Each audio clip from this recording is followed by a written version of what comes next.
Good afternoon. Today, I made two vital calls, as I've been making for some months now. Two vital calls that on the situation in Russia and Ukraine. The first was to a bipartisan group of members of Congress who are currently representing the United States, along with Vice President Harris at the Munich Security Conference. The second was the latest in a series of calls over the past many months with the heads of state of our NATO allies and the European Union, to bring them up to date on what the United States thinks is the current state of affairs and what's likely to happen in Ukraine in the coming days, to ensure that we continue to remain in lockstep, that is, the European Union and NATO. Despite Russia's efforts to divide us at home and abroad, I can affirm that has not happened. The overwhelming message of on both calls was one of unity, determination, and resolve. I shared with all of those on the calls what we know about a rapidly escalating crisis in Ukraine. Over the last few days, we've seen reports of a major uptick in violations of the ceasefire by Russian-backed fighters attempting to provoke Ukraine in the Donbass.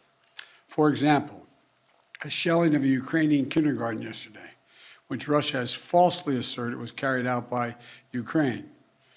We also continue to see more and more disinformation being pushed out to the Russian public, including Russian-backed separatists, claiming that Ukraine is planning to launch a massive offensive attack in the Donbass. Well, look, there is simply no evidence of these assertions, and it defies basic logic to believe the Ukrainians would choose this moment, with well over 150,000 troops arrayed on its borders, to escalate a year-long conflict.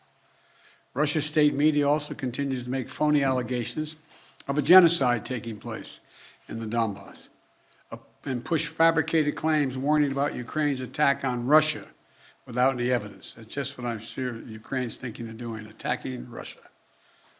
All of these are consistent with the playbook the Russians have used before, to set up a false justification to act against Ukraine.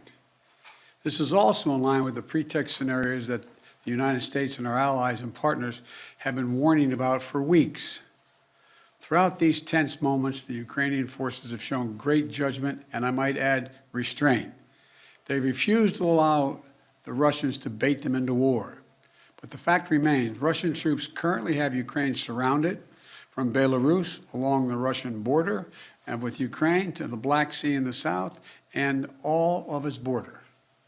You know, look, we have reason to believe the Russian forces are planning to and intend to attack Ukraine in the coming week, in the coming days. We believe that they will target Ukraine's capital, Kyiv, a city of 2.8 million innocent people.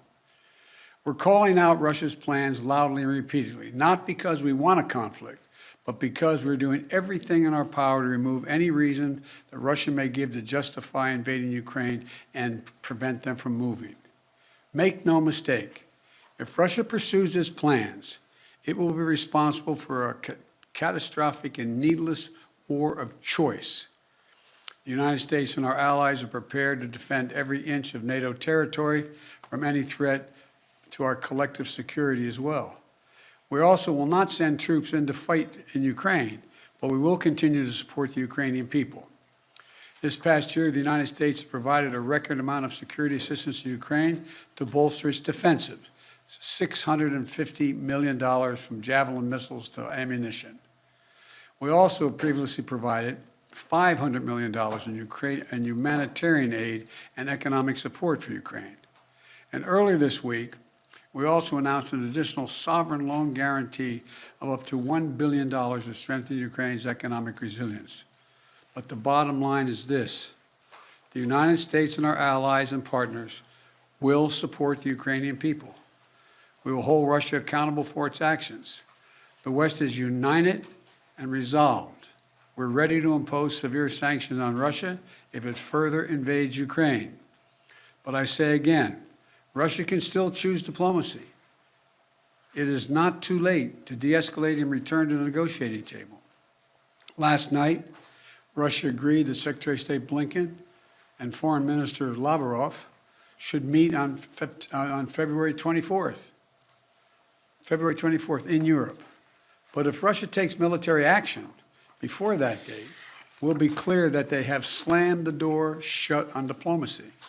They will have chosen war, and they will pay a steep price for doing so, not only from the sanctions that we and our allies will impose on Russia, but the moral outrage the rest of the world will visit upon them. You know, there are many issues that divide our nation and our world, but standing up to Russian aggression is not one of them. The American people are united. Europe is united. The transatlantic community is united. Our political parties in this country are united. The entire free world is united. Russia has a choice between war and all the suffering it will bring, or diplomacy that will make a future safer for everyone. Now, I'm happy to take a few questions. Nancy from Bloomberg. Thank you so much, sir. Do you think that it is wise for President Zelensky to leave Ukraine if an invasion is as imminent as the U.S. says it is? That's a judgment for him to make, and a determination as to whether or not. I've spoken with Zelensky a dozen times, maybe more, I don't know. And it's in the pursuit of a diplomatic solution, it may not be it may be the wise choice, but it's his decision. And do you have any indication about whether President Putin has made a decision on whether to invade? Do you feel confident that he hasn't made that decision already? As of this moment, I'm convinced he's made the decision. We have reason to believe that. There seems to be a unanimity of spirit between the United States and Europe to do some sanctions, comprehensive sanctions, but is everyone on board with the exact same sanctions that you want to do? Yes. There will be some slight differences, but there'll be more add-ons than subtractions. And President Putin is going to oversee some nuclear drills this weekend. How do you see that happening? What's your reaction to that, sir? Thank you. Well,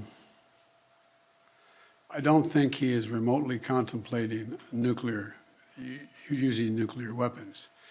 But I do think I think he is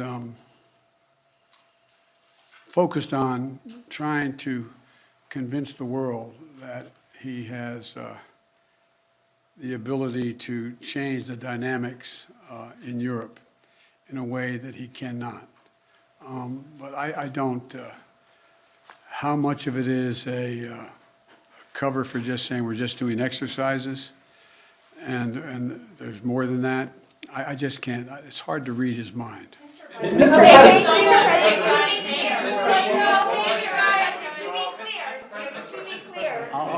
I'll take one.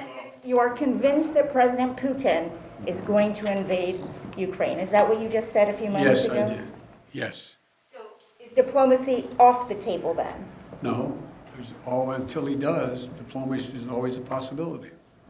What reason do you have to believe he's considering that option at all? We have a significant intelligence capability. Thank you very much. Thank you, guys.